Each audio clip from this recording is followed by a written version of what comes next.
Tes 1, 2. Oke. Ya. Oke, puji Tuhan, Bapak Ibu Saudara, selamat malam. Malam hari ini kita kembali untuk bersama-sama mengadakan online discipleship. Tema yang akan kita bahas malam hari ini adalah kemerdekaan dan kemuliaan anak-anak Allah. Ya, wow. Kemerdekaan dan kemuliaan anak-anak Allah. Ini luar biasa ya. Satu tema yang memberikan pengharapan kepada kita semuanya, yaitu tentang kemerdekaan dan kemuliaan yang akan kita alami bersama-sama ketika kita percaya kepada Tuhan Yesus Kristus ya, sebagai anak Allah tersebut. Nah, Saudara, bagaimana kemerdekaan dan kemuliaan anak-anak Allah itu boleh terjadi? Itu diawali dengan adanya persatuan kita dengan Allah ya. Orang yang tidak pernah bersatu atau menyatu dengan Allahnya, mereka tak akan pernah mengalami yang namanya kemerdekaan dan kemuliaan tersebut ya. Mereka tak pernah dimerdekakan dan tak pernah mengalami sebuah kemuliaan. Kuncinya adalah persatuan dengan Allah ya, persatuan dengan Allah. Kenapa Saudara? Di sini kita lihat ya dalam materi pelajaran kita malam hari ini. Ternyata persekutuan antara Tuhan dengan manusia yang mau bertobat kembali itu tidak hanya pada level keselamatan dan diberkati saja ya. Nah, ini yang sering secara umum orang ini kalau ketemu Tuhan atau mau datang kepada Tuhan, ikut Tuhan, tinggal di dalam hadirat Tuhan, seperti ya. Ujung-ujungnya apa, Saudara? Ya? Hanya ada di level keselamatan dan diberkati saja. Karena takut dibuang ke neraka, sehingga dia bertobat mencari Tuhan ya, karena banyaknya masalah dalam kehidupannya, dia butuh berkat dari Tuhan, akhirnya dia mau bersekutu dengan Tuhan ya, sambil menyanyi ku ingin selalu bersekutu denganmu. Kalau ditanya ngapain kamu mau bersekutu dengan Tuhan, biar berkat Tuhan melimpah di dalam kehidupanku. Kenapa kamu mau bersekutu dengan Tuhan? Biar kuasa Tuhan itu terjadi di dalam kehidupanku. Sehingga aku yang lemah itu beroleh kekuatan, yang sakit ini boleh menjadi sembuh ketika aku bersekutu dengan Tuhan. Saudara, hal tersebut tidaklah salah. Itu memang bisa terjadi dan itu juga merupakan apa yang dijanjikan oleh Tuhan kepada kita semuanya. Namun Bapak Saudara, untuk mengalami yang namanya kemerdekaan dan kemuliaan di dalam Allah itu, kita tidak boleh hanya ada di level keselamatan dan diberkati saja, ya. Tetapi kita harus bertumbuh sampai mencapai tingkat demi tingkat dan semakin ditarik mendekat kepadanya sehingga kita menjadi satu dengan Tuhan dan Allah Bapa, Saudara. Ya. Jadi bukan hanya karena butuh kita dekat, tapi kita ditarik dari tingkat kepada tingkat ya. Kita bertumbuh di dalam Dia, lalu kita ditarik mendekat kepadanya sehingga menjadi satu. Satu pikiran, satu kehendak ya, satu perasaan dengan Tuhan dan Allah Bapa. Nah, di sini kedekatan dengan Dia nanti akan membawa kemuliaan yang semakin meningkat juga.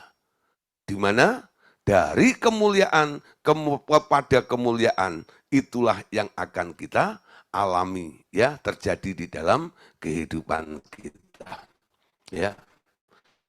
Saudara, kadang-kadang saya melihat ada beberapa hamba Tuhan atau gereja, mereka mengadakan acara KKR gitu ya. Judulnya adalah From Glory to Glory. Dari kemuliaan kepada kemuliaan. Nah, ketika kami hadir ya atau mendengar dari YouTube-nya atau rekamannya gitu ya, audionya, ternyata yang dibicarakan dalam seminar itu bukan perubahan untuk orang itu memiliki karakter lebih mulia lagi seperti Tuhan, hati seperti Tuhan, pikiran seperti Tuhan. Tapi yang dibicarakan itu hanya sekitar berkat dan mujizat saja. Ya. Jadi orang berpikir sampai akhirnya, kalau mengalami mujizat itu artinya sudah mulia. Karena mereka merasa layak diberkati oleh Tuhan. Mereka layak ditolong oleh Tuhan. Ya. Nah, jadi apa yang pernah mereka alami bersama Tuhan itu sudah dianggap sebuah kemuliaan saja. Sebuah kemuliaan. Ya, Bapak Ibu Saudara, kemuliaan yang dimaksud oleh Allah itu bukan sekedar turunnya sebuah mujizat di dalam kehidupan kita. Kemuliaan yang terjadi itu di mana Tuhan akan mengubah setiap kehidupan kita ini sehingga kita memiliki unsur yang sama seperti Bapa, seperti Tuhan Yesus dan seperti Roh Kudus, ya. Nah, Saudara, kita lihat satu ayat dulu untuk mendasari dari 2 Korintus pasal 3 ayat yang ke-18. Yuk kita baca sama-sama. 2 Korintus pasal 3 ayat ke-18. Nah, di sini kita lihat ya. 2 Korintus 3:18 mengatakan kita semua mencerminkan kemuliaan Tuhan dengan muka yang tidak berselubung. Karena kemuliaan itu datangnya dari Tuhan yang adalah Roh, maka kita sedang diubah menjadi serupa dengan gambarnya dalam kemuliaan yang semakin besar. Wow, saudara, ini luar biasa ya. Jadi target daripada orang Kristen ini adalah bertumbuh, ya, mengalami sebuah update dalam hidupnya, yaitu bertumbuh sampai hidupnya itu dari hari ke hari diubah oleh Allah sehingga menjadi serupa dengan gambarnya dalam kemuliaan yang semakin besar. Nah, saudara, bagaimana ini bisa terjadi? Tadi sudah kita bahas sebelumnya ya. Ini bisa terjadi kalau kita hidup dalam persekutuan dengan Allah. Hidup dalam persekutuan dengan Allah. Saudara, sebuah pergaulan itu akan mengubah atau mewarnai, mempengaruhi ya lingkungannya, bukan? Jadi firman Tuhan juga mengatakan pergaulan yang jahat merusak kebiasaan yang baik, ya. Nah, saudara, jadi ada pengaruh ketika mereka itu bergaul, mereka itu bersekutu, mereka itu berkumpul, ya. Kalau Anda kumpul dengan orang jahat, Anda nanti akan ketularan jadi jahat, ya. Kalau Anda berkumpul dengan orang pinter, nanti Anda akan ketularan pinternya, ya. Nah, setiap hari orang pinter tuh ngomong tentang ini, tentang itu, lama-lama Anda tahu ini dan itu, ya, karena Anda mendengar dari orang pinter tersebut, ya. Kalau Anda bergaul dengan dokter gitu ya, tiap hari ketemu, ngobrol dengan dia gitu, Anda akan tahu jenis-jenis penyakit dan jenis obat-obatnya dan sebagainya, ya. Lah, seolah-olah Anda nanti kalau Anda bicara, orang mungkin berpikir Anda seorang dokter. Padahal Anda bukan dokter. Anda dapat semua itu karena sebuah informasi dari orang yang selalu selalu ketemu dengan Anda, dekat dengan Anda, bergaul dengan Anda, betul? Nah, itulah saudara, akibat daripada sebuah persekutuan. Kalau kita bersekutu dengan Allah, kira-kira dapatnya apa? Kalau Anda hanya berpikir dapatnya mujizat, kesembuhan, berkat, dan lain-lain seperti itu, yang sifatnya materi, ya itu saja saudara yang Anda dapatkan, sesuai dengan apa yang Anda pikirkan dan Anda harapkan. Tapi kalau Anda mau mengalami, berubah, sama seperti Tuhan, di mana Anda bersekutu dengan Dia itu, Tuhan bisa mengubah setiap kehidupan kita. Dia bisa mentransfer, menularkan semua karakteristiknya masuk ke dalam kehidupan kita. Bahkan Tuhan itu nanti akan mengajar dalam kehidupan kita hari lepas hari untuk hidup, berpikir, bertindak sama seperti Allah bertindak dan berpikir, saudara. Ya, ayo saudara kita mulai belajar ya. Jadi cari Tuhan, bukan hanya cari berkatnya. Cari Tuhan mau berubah seperti Tuhan, ya. Mau berubah seperti Tuhan atau mau diubah seperti Tuhan, ya, sehingga hidup kita nanti seperti Paulus katakan, kita semua mencerminkan kemuliaan Tuhan dengan muka yang tidak berselubung. Karena kemuliaan itu datangnya dari Tuhan yang adalah roh.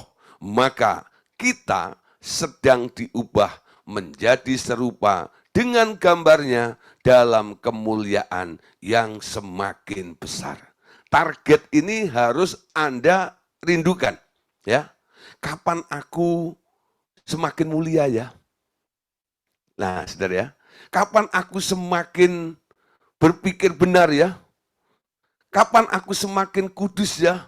Nah, kerinduan itu Anda bangun juga. Keinginan Anda itu nanti ditangkap oleh Allah. Ini orang pengen semakin mulia. Aku akan ubah dengan cepat orang ini nanti untuk menjadi lebih cepat jadi mulia.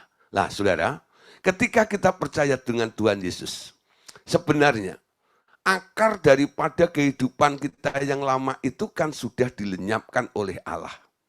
Sehingga ketika kita percaya kepada Tuhan Yesus menjadi anak Allah, identitas dunia kita ini sudah dihapuskan.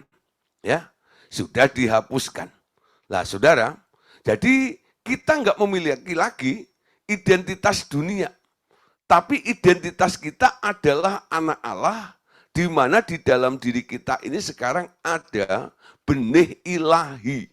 Kalau benih itu cukup untuk diperhatikan dan disirami, ya, benih itu nantinya akan tumbuh dan menghasilkan seperti kualitas daripada benih tersebut. Amin. Identitas dunia sudah dihapuskan. Persatuan kita dengan Tuhan dilakukan dengan roh Tuhan Yesus masuk ke dalam kita. Dan otomatis sekarang kita ada di dalam Allah Bapa karena Tuhan Yesus sudah menjadi satu dengan Bapa. Saat kelahiran baru itu, Anda dilahirkan di surga. Dalam arti sebenarnya, karena saat itu surga ditekuk dan menyelubungi Anda, dan Anda terlahir di teritori surga. Ya, di teritori surga. Ingat waktu saya menjelaskan tentang kelahiran baru.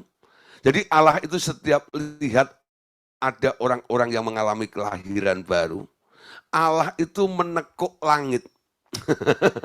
Ya, menekuk langit, bukan langit-langit yang di atas, itu bukan, saudara, ya. Langit di sini adalah heaven, ya. Jadi heavenly place itu alam roh, ya. Jadi ketika orang-orang itu mulai percaya kepada Tuhan, di mana Tuhan menyediakan sebuah wadah. Semua orang yang lahir baru itu, waktu dia lahir, ketika dia keluar dari proses kelahiran baru itu, ya, waktu dia menapakkan ya dirinya, dia di mana? Bukan di dunia lagi.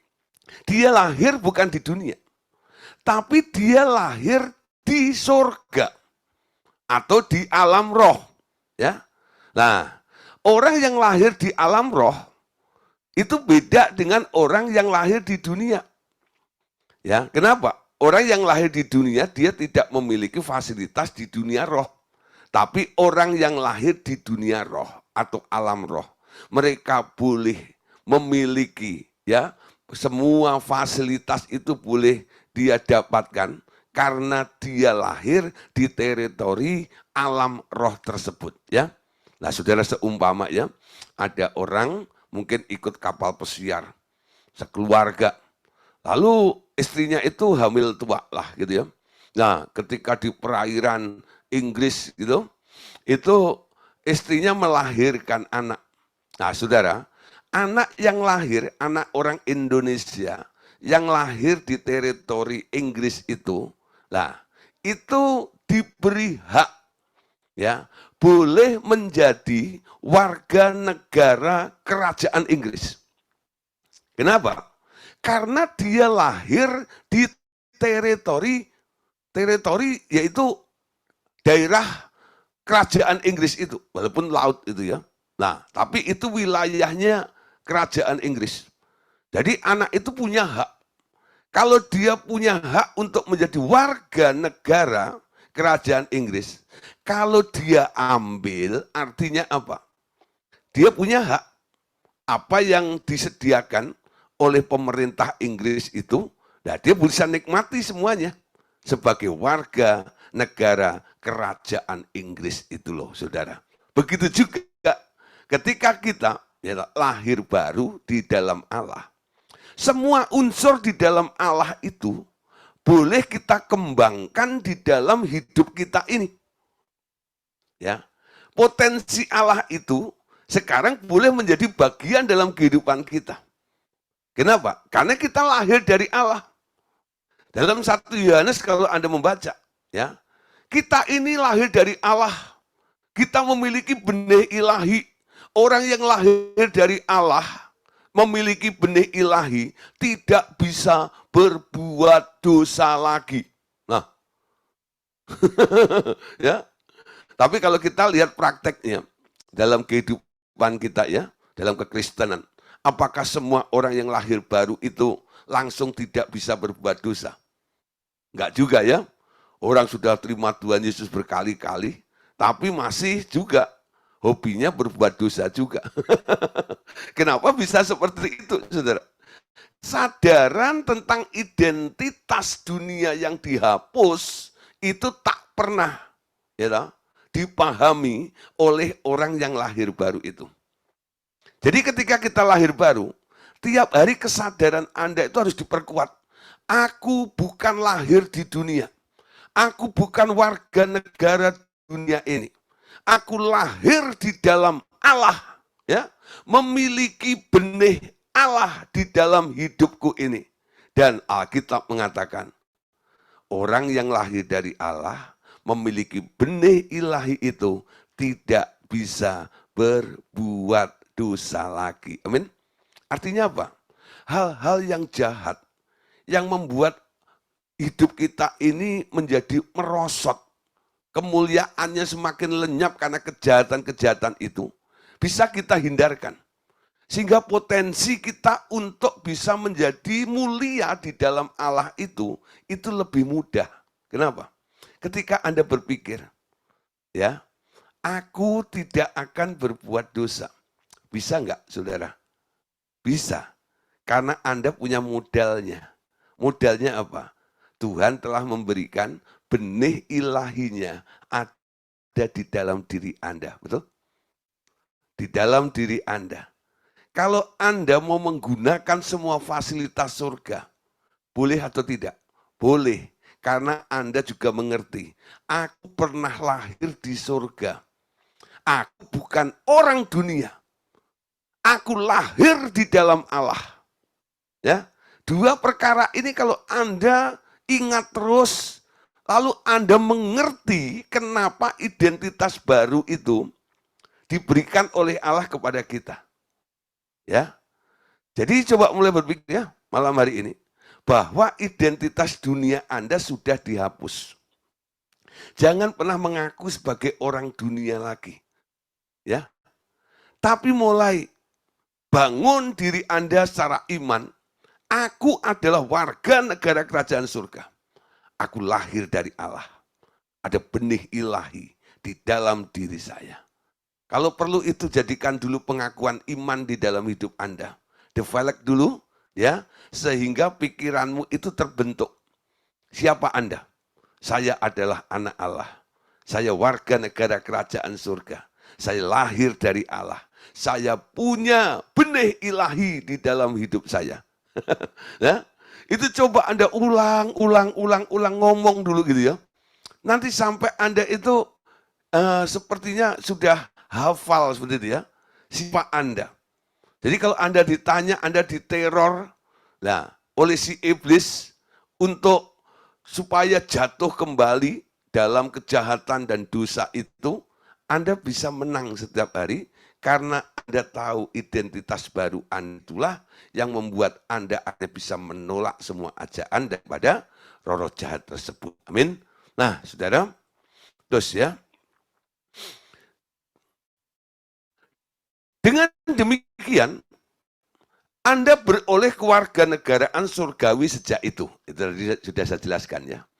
Dengan cepat, surga mengakui Anda sebagai warga kerajaannya. Dan semua tanda-tanda kemanusiaan Anda yang lama segera dihapus. Perhatikan ya. Semua kelemahan itu tanda-tanda manusia lama segera dihapus.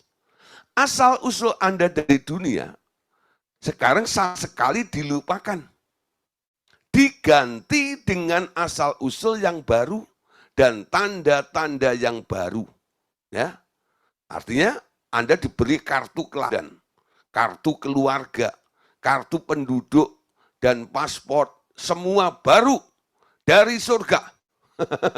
Jadi orang Kristen yang lahir baru itu sebenarnya dui keluarga negaranya. Anda punya kartu keluarga atau kartu penduduk di Indonesia, seperti itu. Paspor Anda Indonesia itu ya. Tapi Anda juga punya kartu kelahiran, kartu keluarga, kartu penduduk, dan paspor ya yang baru, yaitu semuanya ini alamatnya adalah surga sana. Ya. Nah, di sini penting ya. Makanya Tuhan Yesus pernah berkata kepada seorang ahli Taurat, namanya Nikodemus. Dalam percakapan dengan Nikodemus ini, Tuhan Yesus sangat-sangat tegas, ya. Kalau kita lihat usia antara Nikodemus dan Tuhan Yesus itu jauh berbeda, ya. Untuk menjadi seorang ahli Taurat, ya, yang sudah pakar seperti Nikodemus itu artinya usianya pasti sudah di atas 60 tahun, ya. Nah, itu perkiraan, ya. Tuhan Yesus kala itu, kita tahu ya, Tuhan Yesus kan wafat atau mati usia 33,5 tahun. Dia memulai pelayanan umur 30. Nah, ketika ketemu dengan Nikodemus itu kurang lebih gitu ya, antara 30 sampai 32 tahun lah, gitu ya. Setengah umurnya dari Nikodemus itu loh. Ya. Kalau Nikodemus itu 65 tahun, Yesus 32,5 tahun gitu ya. Nah, setengahnya. Ya. Nah, kalau orang, umpama saya ketemu dengan orang yang lebih tua daripada saya, lalu orang itu bertanya sesuatu, saya kadang-kadang dengan lembut, ya, dengan rasa sungkan, gitu ya, memberikan jawaban kepada orang yang saya anggap senior, ya, lebih tua daripada saya itu. Tapi kalau Anda perhatikan dalam Yohanes 3 ayat 3 itu, Yesus itu menjawab dengan lantang. Yesus itu menjawab dengan tegas, mengatakan kepada Nikodemus. Yesus menjawab, sesungguhnya. Jadi kalau dipakai kata sesungguhnya itu mengandung unsur serius, sangat-sangat penting.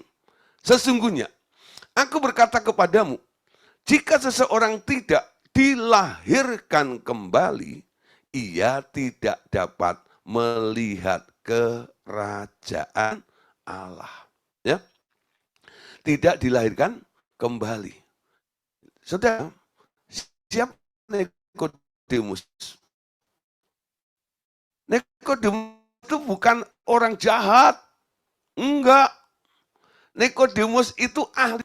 Kalau sekarang mungkin ya teolog. Ya, yang punya gelar S1 STH, MTH, MDiv gitu ya, master dan sebagainya itu. Nah, banyak gelar-gelar rohani sekarang, doktor dan sebagainya, doktor rohani. Lah, di sini Nikodemus itu ahli Taurat, ya. Kepada ahli Taurat yang sudah mengecap atau memahami tentang Taurat itu, Yesus masih berkata kepada Nikodemus, sesungguhnya jika tidak dilahirkan kembali, ia tidak bisa melihat kerajaan Allah. Jangankan masuk, ngintip saja nggak bisa. Betul nggak? Melihat saja nggak bisa. Apalagi masuk kerajaan kerajaan surga itu. Yesus berkata, kamu harus dilahirkan baru. Kamu harus dilahirkan kembali. Nikodemusnya bingung. Bagaimana saya bisa lahir kembali? Saya setua ini mau masuk lagi ke rahim mamiku. Mamiku sudah mati pula. Bagaimana? Aku masuk kemana? Lalu Yesus geleng-geleng. Ya, kamu itu pengajar Israel. Perkara basic seperti ini, masa kamu ngerti? Ya, apa yang dilahirkan dari daging adalah daging. Dan apa yang dilahirkan dari roh adalah roh. Jadi Yesus sedang berbicara tentang kelahiran roh. Tapi Nikodemus nangkepnya tentang kelahiran daging. Betul? Nah saudara, walaupun orang sudah sekolah teologi, itu tidak menjamin ya mereka bisa diubahkan menjadi serupa dengan Tuhan Yesus. Untuk kita bisa mengalami namanya kemerdekaan dan kemuliaan di dalam Dia itu, syarat utamanya adalah apa? Mengalami kelahiran baru atau lahir kembali dari air dan roh tersebut. Amin. Nah, saudara, ketika kita lahir baru, menerima Tuhan Yesus masuk ke dalam hati kita, apa yang dilakukan oleh Allah? Mazmur pasal 144 ayat kelima, ya, Daud itu menulis begini, ya Tuhan, tekukkanlah langitmu dan turunlah, sentuhlah gunung-gunung sehingga berasap. Jadi kata langit ditekuk ini ada ayatnya, tapi yang kita maksud di sini pengertiannya adalah di mana orang lahir baru, alam roh itu akhirnya turun. Ya, sehingga orang yang lahir baru ini waktu dia lahir, dia jatuhnya bukan di dunia, tapi jatuhnya di alam roh. Sehingga kelahirannya disebut kelahiran secara roh. Amin. Nah, saudara, lanjut. Apa yang terjadi? Orang-orang semacam ini, ketika mereka ada di dalam Allah, mengalami kelahiran baru, tinggal di dalam Allah, bersekutu dengan Allah, ya, dengan segera nanti Roh Kudus akan menginsapkan Anda bahwa Anda bukan orang dunia lagi. Ini yang pertama. Ya. Jadi orang yang lahir baru ini, kalau dengar nasihatnya Roh Kudus, satu hal pertama yang Roh Kudus mau ingatkan kepada Anda diinsapkan, ya, disadarkan, Anda bukan orang dunia lagi. Baik-baik. Ya. Yang kedua, Anda bukan manusia biasa karena Anda adalah anaknya Allah. Nah, Anda bahkan bukan cacing yang tak layak di hadapan Dia. Nah, tiga perkara ini kan sering menjadi menjadi label dalam kehidupan kita yang sering kita akui dan kita bawa kalau kita datang kepada Tuhan, ya. Tuhan, ya, aku ini kan orangnya, aku ini manusia biasa, ya. Aku ini cacing, aku ini tak layak di hadapan-Mu. Ini sering muncul seperti itu. Nah, dengan Roh Kudus menginsapkan Anda bahwa Anda bukan orang dunia lagi. Anda tidak merasa Anda sebagai manusia biasa.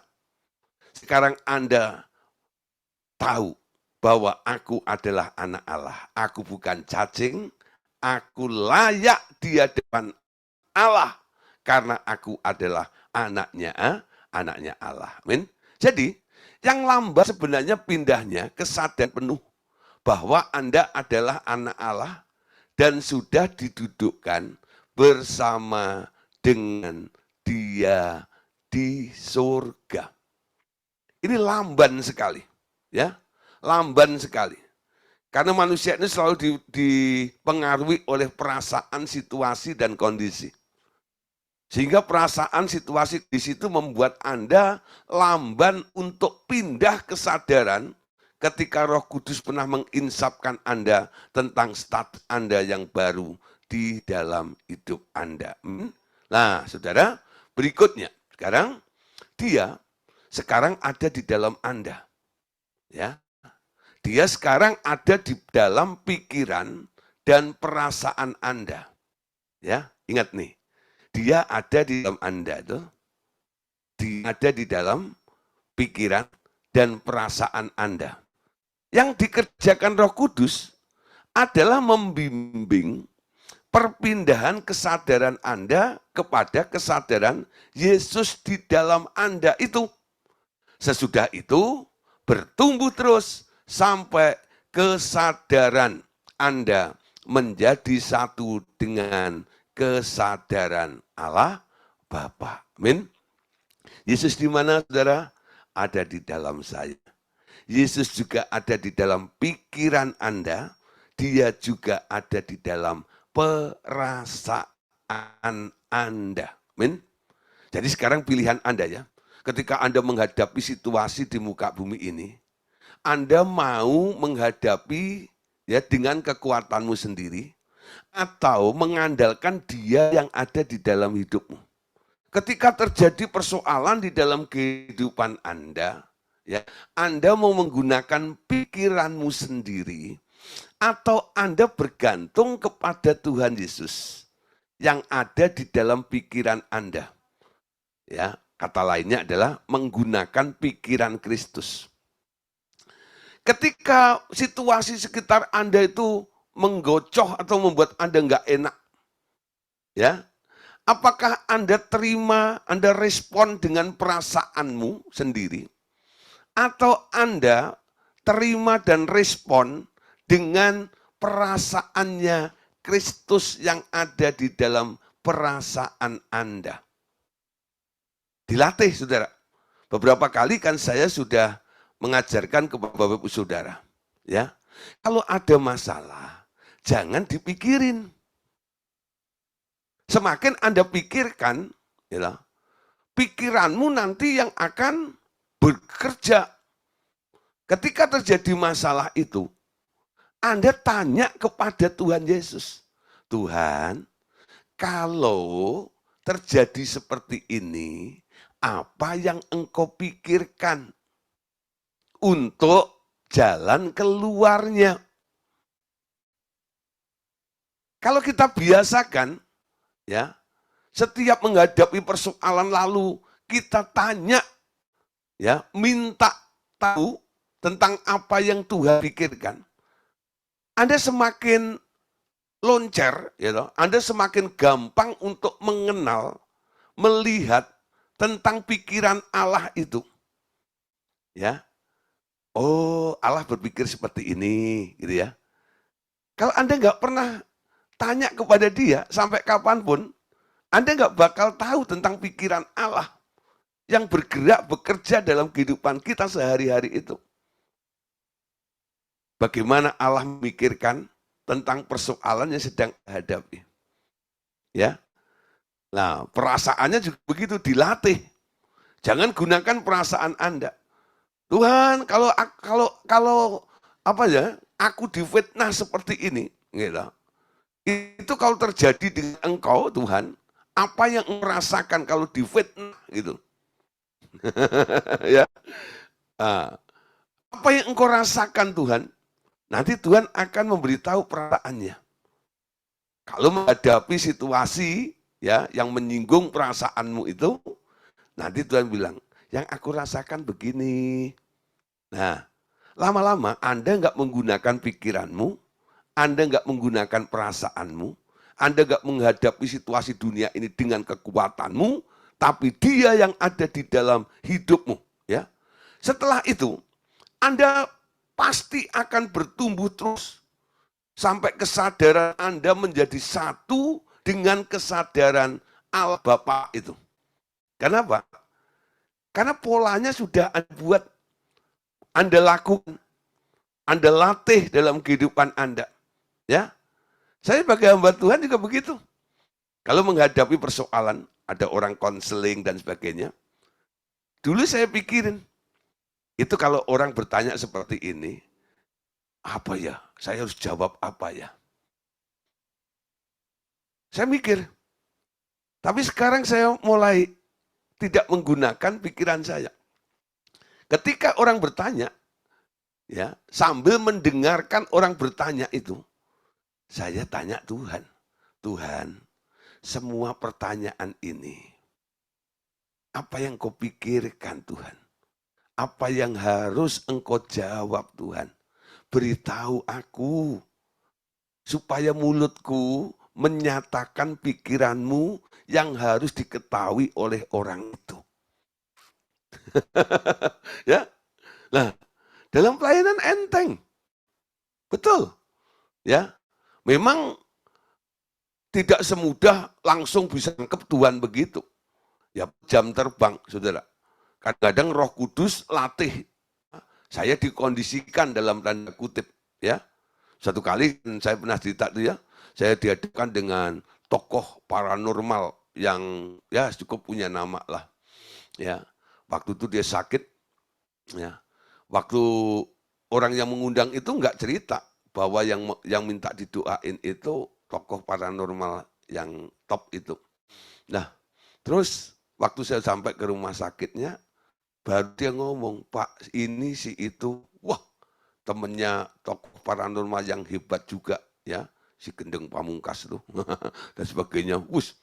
Saya kaget, saudara.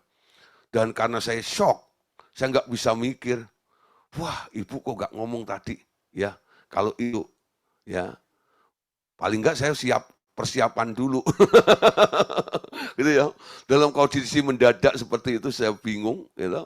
Saya pikir, aduh saya nggak ngerti mesti ngomong apa seperti ini. Saya lari keluar minta izin dulu, ya, alasan ke toilet. Padahal di toilet itu saya bukan buang air, ya, tapi saya telepon Pak Andreas, ya, Pak Andreas Samudra. Pikiran saya gitu, Pak, saya mau cerita nih, saya menghadapi paranormal. Menurut Bapak, saya harus bertindak apa ya? Ya, jadi saya mencoba mencari Pak Andreas. Saya telepon nggak diangkat. Saya telepon lagi nggak diangkat. Hampir 1/4 jam, saudara. Saya ada di toilet tuh, ya. Tapi nggak diangkat, nggak diangkat, nggak diangkat, nggak diangkat. Aduh, gimana ini ya? Nah, dah, ya lah. Karena nggak ada lagi apa yang membantu, saya harus balik lagi ke kamar itu, rumah sakit itu, ya. Di situ saudara, ya, hanya satu perkara, Tuhan embuh, ya, saya nggak ngerti, aku nurut engkau saja, gitu ya. Ketika saya mulai berserah kepada Tuhan, ya, saya merasa nothing, saya merasa nggak mampu, saya merasa nggak bisa, saya butuh Tuhan, gitu ya. Tuhan ngomong loh, ya, caranya ajaib sekali. Ketika istrinya mulai cerita sedikit aja gitu, tahu-tahu pengertian itu muncul. Tak, tak, tak, tak, tak, tak, tak, tak, tak. Dari mana itu pengertian bisa muncul seperti itu? Saya kagum sekali dengan Tuhan. Pikiran Tuhan itu luar biasa. Ketika saya adopsi, saya ambil apa yang saya tangkap itu dari Tuhan. Saya sampaikan kepada istrinya dan orang itu. Mereka kaget. Kok Bapak bisa mikir begitu? Dalam hati saya, ini bukan pikiran saya. Ini pikiran Tuhan. Tapi kalau saya ngomong gitu, dia juga nggak bakal percaya. Betul nggak? Sampai saya bilang ini, ya, itu hikmatnya begitulah, saya gitu aja. Ya. Tapi ketika perkataan saya yang saya ambil dari pikiran Allah itu seperti anak panah yang menusuk tepat pada sasaran itu. Wah, saudara, disitulah saya baru nangkep. Lalu saya cerita sama Pak Andreas setelah itu. Pak Andreas, gitu. Saya ngalami hal surprise, ya. Apa? Gitu ya. Tadi sebenarnya telepon Bapak, coba lihat miss call. Ya. Oh iya, ada 7 kali miss call. Ada apa sebenarnya? Terlambat, Pak. Saya bilang, terlambat, Pak. Gitu ya. Terlambat, Pak. Nah, emang ada apa? Ya ini mau saya ceritakan, Pak. Awalnya saya nelfon Bapak itu pengen minta pendapat Bapak karena saya menghadapi seorang paranormal di rumah sakit yang minta didoakan. Saya nggak ngerti mesti ngapain. Bapak saya telepon nggak ngangkat. Bilang gitu ya. Lah terus gimana? Puji Tuhan Pak, ya karena Bapak nggak ngangkat, saya langsung telepon sama Bapak di surga. Berserah kepada Tuhan. Dia ngomong Pak, dia ngajarin saya dalam pelayanan ini. Ketika saya tangkap itu pikiran Allah, pengertian yang muncul dalam pikiran saya itu yang dari Allah itu, wah itu seperti panah, anak panah yang menghujam dia Pak. Tepat sekali. Sampai dia kaget. Ya, kok Bapak bisa berpikir seperti itu? Pak Andreas bilang, ya sering-seringlah telepon saya nggak saya angkat tuh. Wow. Supaya apa? Supaya kamu belajar gitu, menggunakan dan mengandalkan pikiran Tuhan. Amin. Ayo Bapak Saudara, kalau Anda dengar cerita saya seperti ini, betul nggak itu? Mungkin Bapak Saudara ngalami ya, pernah telepon saya, mungkin kok nggak diangkat-angkat gitu ya. Nah, satu hari gitu ya, mungkin saudara, Roh Kudus memberikan ruang. Supaya apa? Supaya Anda nggak bergantung kepada manusia. Anda bergantung kepada Allah di situ tuh. Dan Anda melihat, dia ada di dalam dirimu, dia ada di dalam pikiranmu, dia ada di dalam perasaanmu. Amin. Sekarang tinggal gunakan perasaan dia, pikiran dia, kekuatan dia, atau bagaimana. Itu pilihan Anda. Ya. Nah, pastikan itu terjadi dalam hidup kita. Amin. 1 Korintus pasal 2 ayat 12, saudara. Perhatikan di sini. Kita tidak menerima roh dunia, tetapi roh yang berasal dari Allah, supaya kita tahu apa yang dikaruniakan Allah kepada kita. Amin. Jadi ada yang namanya sesuatu yang akan dikaruniakan Allah kepada kita semuanya. Amin. Nah, supaya kita tahu apa yang dikaruniakan Allah kepada kita. Amin. Ayo saudara, tangkap baik-baik supaya Anda ngerti apa yang dikaruniakan Allah kepada Anda itu loh. Itulah yang harus kita terima. Kita tangkap dalam kehidupan kita. Amin. 1 Yohanes 4 ayat 4. Ayat berikutnya. Kamu berasal dari Allah, anak-anakku, dan kamu telah mengalahkan nabi-nabi palsu. Sebab roh yang ada di dalam kamu lebih besar daripada roh yang ada di dalam dunia. Amin. Nah, ayat lainnya lagi. 1 Yohanes 5 ayat 19. Kita tahu bahwa kita berasal dari Allah. Dan seluruh dunia berada di bawah kuasa si jahat. Amin. Nah, jadi kita ini asalnya dari Allah. Yohanes 15 ayat 19. Sekiranya kamu dari dunia, tentulah dunia mengasihi kamu sebagai miliknya. Tetapi karena kamu bukan berasal dari dunia, melainkan aku telah memilih kamu dari dunia, sebab itulah dunia membenci kamu. Ya, saya tidak bicara tentang membencinya di sini, tapi kata ini loh, kamu bukan berasal dari dunia. Nah, ayat lainnya lagi, ya, ayatnya banyak, saudara, ya, tentang posisi identitas kita yang baru, kita dari Allah, bukan dari dunia itu. Yohanes 17 ayat yang ke-14. Aku telah memberikan firman-Mu kepada mereka, dan dunia membenci mereka. Karena mereka bukan dari dunia. Sama seperti aku bukan dari dunia. Ya, kita bukan dari dunia. Kita dari Allah. Kita warga negara kerajaan surga. Dia ada di dalam diri kita. Dia ada di dalam pikiran kita.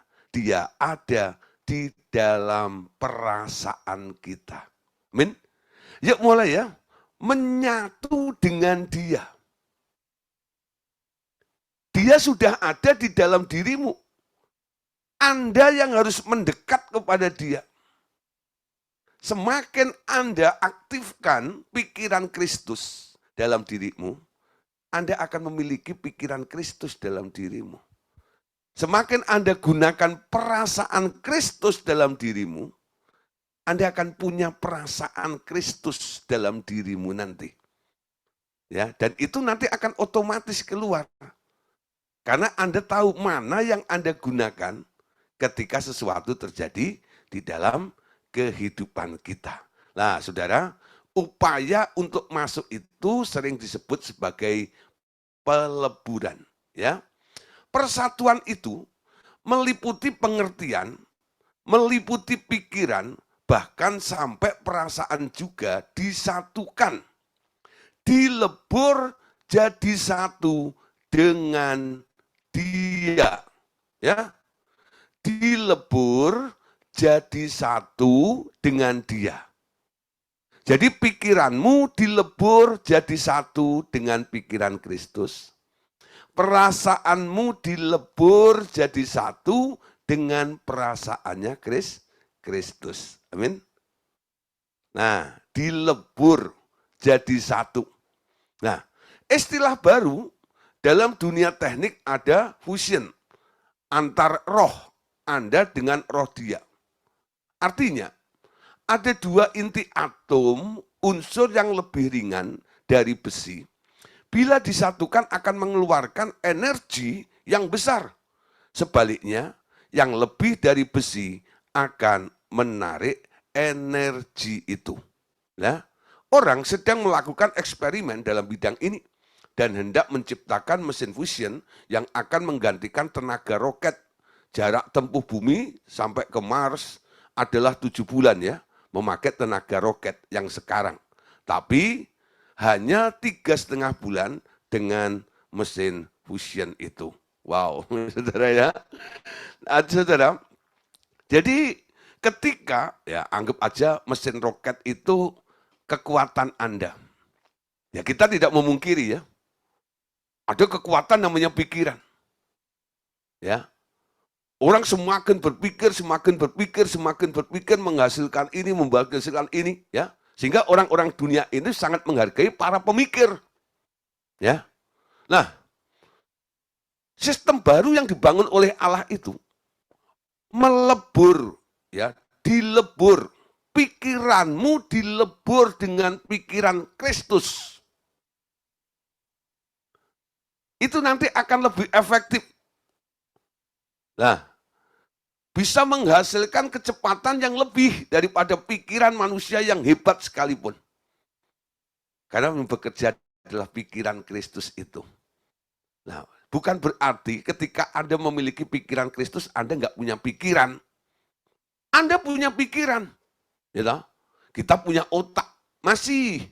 Ya, kalau orang bilang, doa toh, berharap kepada Tuhan, berserah kepada Tuhan. Ya, itu kayak orang nggak punya otak. Saya punya otak. Itu enggak, tapi otaknya ini bukan buat mikir. Otak kita ini sekarang buat nangkep apa yang dipikirkan Allah. Sehingga otak kita ini diisi dengan pikirannya Allah. Amin. Nah itu seperti fusion tadi itu. Campuran antara pikiranmu, itu, otakmu yang diisi dengan ide, gagasan, dan rancangannya Allah. Nah, ini persatuan peleburannya seperti itu. Jadi semua disatukan, ya, seperti itu. Memang saudara, hal seperti ini nanti akan membawa dampak yang luar biasa. Ketika Tuhan Yesus di muka bumi, dia menganjurkan murid-muridnya dalam Matius 5 pasal 48. Ya, ayat ini ayat terkenal. Karena itu haruslah kamu sempurna sama seperti Bapakmu yang di surga adalah sempurna. Bagaimana orang bisa sempurna? Mustahil, betul? Bagaimana orang bisa sempurna? Mustahil, ya. Ini menjadi olok-olokan. Ya. Nggak mungkin orang bisa sempurna.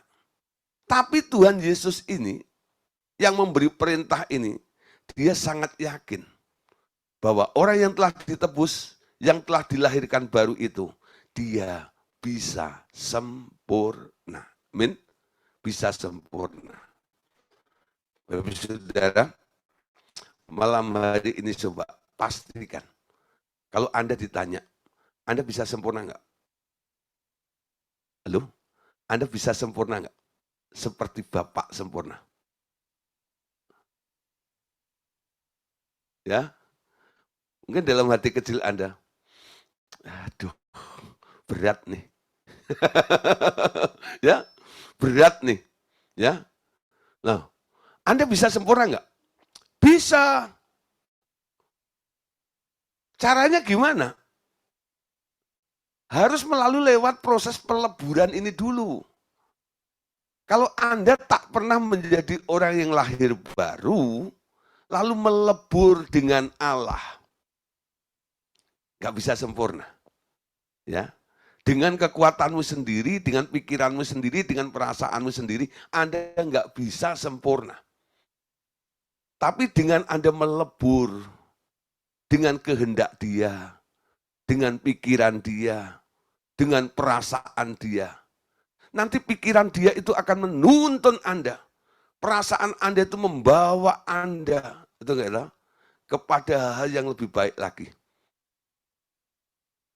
Dan nanti akhirnya hasilnya, Anda bisa sempurna seperti Bapakmu di surga sempurna. Amin. Nah, Tuhan Yesus berdoa untuk murid-muridnya. Dalam Yohanes pasal 17 ayat 21. Supaya mereka semua menjadi satu dengan sama seperti Engkau ya Bapak, di dalam aku dan aku di dalam Engkau. Agar mereka juga di dalam kita, supaya dunia percaya bahwa Engkaulah yang mengutus aku. Nah, saudara, menyatu, ya, supaya mereka menjadi satu sama seperti Engkau ya Bapak di dalam aku dan aku di dalam Dia. Ya, jadi Tuhan Yesus memberi perintah, Dia juga berdoa supaya kita bisa menjadi satu dengan Bapa Tuhan Yesus dan Roh Kudus. Oke, ya. Ini pesan Bapak malam hari ini. Anakku, aku merasa bahagia bercakap-cakap dengan engkau. Karena aku ada di dalam pikiranmu dan aku ada di hatimu. Bahkan aku mengelilingi engkau dengan banyak berkat. Ya, peliharalah keadaan damai ini, karena kelilingmu akan ikut berubah menjadi indah sekali. Ya. Nah, terus suasana hatimu menjadi suasana di sekitarmu, anakku, juga. Karena aku ada di dalammu, dan bila engkau dapat menjaga suasana hatimu dalam keadaan baik, itu membuat suasana hatiku baik juga. Itu yang menyebabkan suasana di sekelilingmu juga berubah jadi baik. Ya, ini kan bicara tentang pikiran dan perasaannya, betul? Pelihara semuanya itu. Ya, pikiran dan perasaan itu supaya apa? Memiliki dampak di sekitarnya untuk berubah jadi baik semuanya. Kenapa harus seperti itu? Ingat, engkau sekarang menjadi wakilku di muka bumi. Apapun yang engkau ucapkan, aku mendukungmu. Bahkan bila engkau berkata salah, aku terikat juga pada hal yang kau ucapkan. Ya, nah saudara, ketika Allah mengangkat kita menjadi representatif wakilnya Allah di muka bumi ini, semua yang kita lakukan, semua yang kita katakan, semua yang kita kerjakan, itu identik dengan Allah. Ya, identik dengan Allah. Coba saudara ya, kalau ada hamba Tuhan ya berbuat nggak senonoh gitu, orang kan pikir kok hamba Tuhan begitu ya, ya, kok nggak bisa terima ya? Kenapa saudara? Karena orang melihat bukan manusianya, tapi jabatannya itu loh, perannya itu. ketika mereka dikenal sebagai tokoh, ya, sebagai hamba Tuhan, entah itu penginjil, pengajar, ya, atau gembala, ya, lalu mereka jatuh ya dalam dosa atau melakukan hal tidak benar, senonoh begitu. Orang punya standar, betul? Standarnya apa? Pendeta, hamba Tuhan, penginjil, pengajar, nggak boleh salah. Loh, dia kan manusia juga. Nah, sampai ada yang belasatin lagunya siapa itu? Pendeta juga manusia. Orang nggak bakal ngerti, enggak, tentang sisi kemanusiaan daripada si hamba Tuhan pendeta itu. Yang dilihat, yang dinilai apa? Dia kan pendeta, betul. Dia kan hamba Tuhan. Ayo. Nah, kembali saudara. Secara umum nih, kita semua adalah anak Allah yang ditunjuk oleh Allah untuk menjadi duta kerajaan Allah di muka bumi ini. Menjadi representatifnya Allah di muka bumi ini. Apapun yang Anda kerjakan, itu menyangkut nama baiknya Allah, saudara. Jadi kalau Anda jahat, orang berpikir Allah jahat. Itu enggak ya?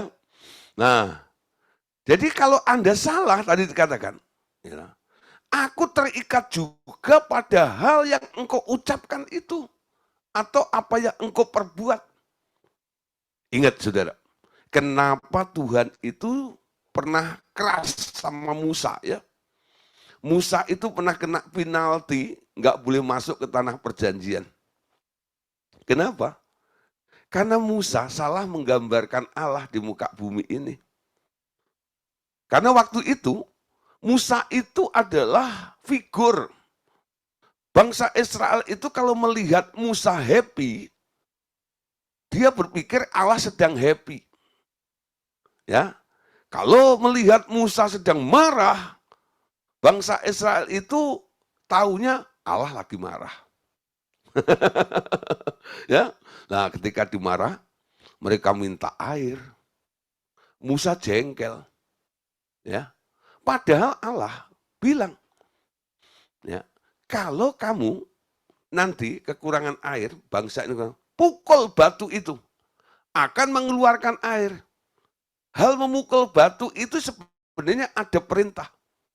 Dari batu karang itu nanti akan memancar air. Kalau diartikan secara rohani, batu karang itu kan Yesus. Datang kepada Tuhan Yesus, way out-nya ada gitu loh. Ya. Nah, tapi yang disalahkan oleh Tuhan itu bukan hal memukul batunya. Banyak orang kadang-kadang berpikir, gara-gara Musa mukul batu 3 kali. Harusnya sekali tok. Kenapa 3 kali?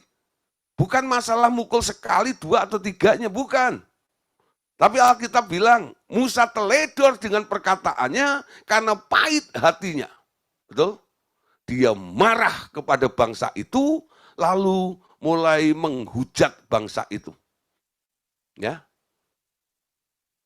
Padahal Tuhan nggak seperti itu. Setelah mujizat itu terjadi, bangsa itu minum dengan kenyang, ya. Musa dipanggil ke kantor sama Tuhan. Musa, masuk ke kantor. Ya, di kantor itu Musa dimarahin sama Tuhan. Kamu telah mencoreng kekudusanku. Sikapmu tadi itu nggak tepat, Musa. Aku ikhlas, aku rela kasih air, aku senang mereka minum. Kenapa kamu marah? Bahkan kamu maki-maki dia. Ketika kamu lakukan seperti itu, apa yang ada di benak bangsa Israel itu? Allah memberi air dengan marah-marah, bukan? Ya, nggak tepat seperti itu loh. Ya, makanya saudara, tadi peringatan ini yang dikatakan oleh Tuhan ini bagus sekali ya. Ingatlah engkau sekarang menjadi wakilku di muka bumi. Apapun yang engkau ucapkan, aku mendukungmu. Bayangin saudara ya. Jadi dia membackup kita. Kalau engkau katakan jadilah sembuh, siapa yang menyembuhkan? Bukan Anda. Tuhan yang menyembuhkannya, betul? Orang yang sakit yang Anda deklarasikan, jadilah sembuh, itu dia sembuh. Kenapa? Tuhan mendukung ucapanmu itu. Amin. Ya. Nah, tapi kalau engkau salah, Tuhan juga terikat. Kena getahnya juga. Ikut disalahkan di sini ini. Kenapa bisa begitu? Ini konsekuensi namanya. Konsekuensi apa? Konsekuensi menyatu. Betul? Anda kan diharapkan menyatu dengan dia, ya. Sekarang dia ada di dalam Anda di dalam dia. Itu namanya menyatu. Ketika Anda bergerak, Anda bawa Allah, bukan? Ya. Kalau Anda salah mengekspresikannya, salah melakukannya, salah berbuat, salah berucap, dia yang menyatu dengan Anda itu kena imbasnya juga. Paham saudara ya? Memang ada keuntungannya. Tuhan bilang, kalau kamu menyatu dengan aku, kamu akan menjadi serupa dengan aku. Dalam pikiran, perasaan, perbuatan. Gitu. Tapi, aku juga menanggung resikonya. Kalau kamu salah, aku juga disalahkan. Karena aku menyatu denganmu. Ya, ya, Allah itu menyatu dengan kita. Nah, kalau Anda sadar, Allah itu kebawa kemana-mana. Anda harus hati-hati. Kalau aku melakukan seperti ini, bukan aku nanti yang disalahkan. Allah juga ikut disalahkan. Karena aku adalah representatifnya Allah. Menyatu dengan Allah di muka bumi ini. Amin. Yohanes 12 ayat 49. Sebab aku berkata bukan dari diriku sendiri, tetapi Bapa yang mengutus aku, dialah yang memerintahkan aku untuk mengatakan apa yang harus kukatakan dan aku sampaikan. Nah, saudara, Tuhan Yesus ketika di muka bumi, dia juga membawa Bapaknya. Ya, apa yang dikerjakan sebenarnya itu ide Bapaknya atas kehendak Bapaknya. Jadi pesan Bapak begini. Jadi sangat hati-hati dan bertanggung jawablah dengan perkataanmu. Aku akan merubah segala sesuatu dengan kuasaku mengikuti perkataanmu. Itulah artinya diberi kuasa menjadi anak Allah. Ketika engkau sadar engkau menjadi satu dengan anakku, maka saat itu engkau telah menjadi anakku juga. Ketika engkau mengetahui rahasia ini, aku menyatukan diriku di dalammu juga. Amin. Jadi sama seperti Bapak menyatu dengan Yesus, ketika kita percaya kepada Tuhan Yesus, menyatu dengan Yesus, kita juga dijadikan anak dan Bapak juga menyatu dengan kita. Amin. Nah, kalau engkau berbicara sesuatu, hendaklah itu dipimpin oleh hikmatku, maka pengetahuanku akan menyertaimu juga, dan kuasaku akan mendukungmu pula. Ketika engkau sadar telah menyatu dengan anakku, maka engkau sepenuhnya di bawah kendalinya juga. Itu rahasianya. Kenapa aku dapat mempercayakan diriku kepadamu?